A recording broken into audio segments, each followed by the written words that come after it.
Voice of వెంసీ వరల్డ్కి స్వాగతం. మనిషి జీవితం అరుదైన బహుమతి.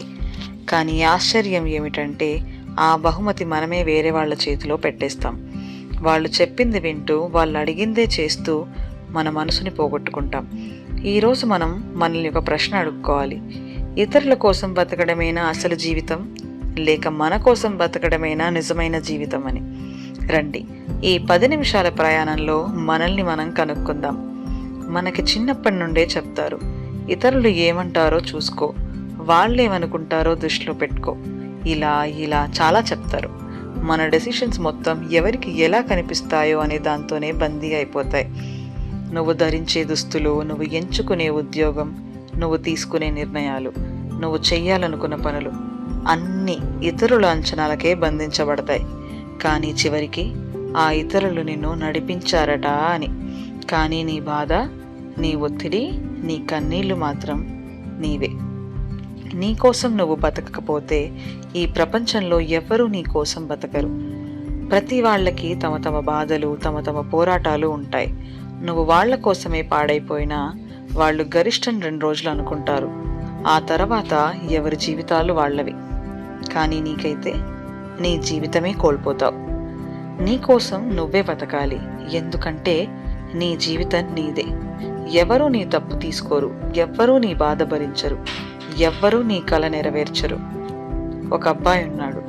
ఆ అబ్బాయికి డాన్స్ అంటే చాలా ఇష్టం. చిన్నప్పటి నుంచి స్టేజ్ మీద ఉండాలని కల. కానీ ఇంట్లో మాత్రం డాన్స్తో ఏం లాభం, ఇది వదిలే, చదువు చదువు చదువు అనేవారు. చివరికి అందరూ కోరినట్టు చదివాడు, జాబ్ చేశాడు, లైఫ్ సేఫ్. కానీ హ్యాపీగా లేడు. ఎందుకంటే అతని జీవితం అతనిది కాదు, ఇతరులది. అతడికి 30 ఏళ్ళు వచ్చాక అర్థమైంది, నా హృదయం నా కోసం ఏడుస్తుంది, నేను మాత్రం ఇతరులను సంతోషపెట్టడానికే బతికాను. మరి నువ్వు అలాంటి జీవితమే కోరుకుంటున్నావా? ఇతరులను సంతోషపెట్టడం అది నీ మంచితనం. కానీ నీ మనసుని నొప్పిస్తూ వాళ్ళని సంతోషపెట్టడం అది నీ మీదే అన్యాయం. వాళ్ళు సంతోషపడతారు, కానీ నీ జీవితాన్ని వాళ్ళు బ్రతకరు. నువ్వు వాళ్ళ అభిప్రాయాల కోసం బ్రతుకుతావు, కానీ నీ వాళ్ళు నీ భావాల గురించి ఆలోచించరు. ఎందుకంటే ప్రపంచం ఇలా ఉంటుంది. నువ్వు ఏం చేసినా ఎవరో ఒకరన్నా అనిపించాల్సిందే. అంటే వాళ్ళని సంతోషపరచడం అసంభవం, కానీ నీ మనసుని సంతోషపరచడం మాత్రం సాధ్యం. నీ కోసం బతకడం అంటే స్వార్థం కాదు. అంటే నిన్ను నువ్వు గౌరవించుకోవడం, నీ డెసిషన్స్ నీకు వినిపించడం, నీ టాలెంట్ని నువ్వే విలువ చేసుకోవడం, నీ మానసిక శాంతిని కాపాడుకోవడం, నీ కష్టానికి నీకు క్రెడిట్ ఇవ్వడం, నీ కళను నువ్వే చేసి చూసుకోవడం, నీ ఇష్టమైన జీవితం నువ్వే నిర్మించుకోవడం. ఇది స్వార్థం కాదు, స్వాభిమానం.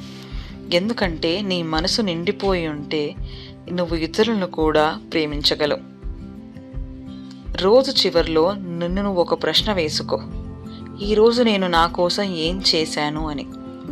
ఏమీ లేనట్లయితే దాని అర్థం నువ్వు నీ కోసం కాదు, ఇతరుల కోసం మాత్రమే బతికావు. జీవితంలో ఒక పాయింట్ తర్వాత మన రిగ్రెట్స్ మనల్ని ఎక్కువగా బాధిస్తాయి. నేను చెయ్యాలనుకున్నాను, అది నా కళ, నాకు అది ఇష్టం, నాకు ఈ లైఫ్ కావాలంటే ఈరోజే మొదలుపెట్టు. కానీ ఆ రిగ్రెట్స్ వచ్చాక ఇతరుల అభిప్రాయాలు కోరుకొని ఏం ఉపయోగం? జీవితం చిన్నది, మరియు ఏంటో తెలుసా, ఇది నీకు ఒక్కసారే వస్తుంది. ఇతరులను సంతోషపెట్టడానికి కాదు, నీ హృదయం సంతోషపడేలా జీవించడానికి వచ్చింది. ఎలా చూసుకున్నా నువ్వు మాత్రమే నువ్వు. నీ డెసిషన్స్, నీ డ్రీమ్స్, నీ ఫీలింగ్స్ నిజంగా అర్థం చేసుకునేది ఒక్కరే, అది నువ్వే. కాబట్టి ఇతరుల కోసం కాదు, నీ కోసమే బతుకు. అలా బతికితే ఇతరులకు నువ్వు ప్రేరణ అవుతావు. మనసు చెప్పేది విను, నీ జీవితం నీ కోసం బ్రతుకు. ఈరోజు కథ నచ్చిందా? మర్చిపోకుండా లైక్, షేర్ అండ్ సబ్స్క్రైబ్ చేయండి వాయిస్ ఆఫ్ వెంసీ వరల్డ్కి. మీ హృదయానికి దగ్గరగా తగిలిన మాట ఏదో కామెంట్లో చెప్పండి.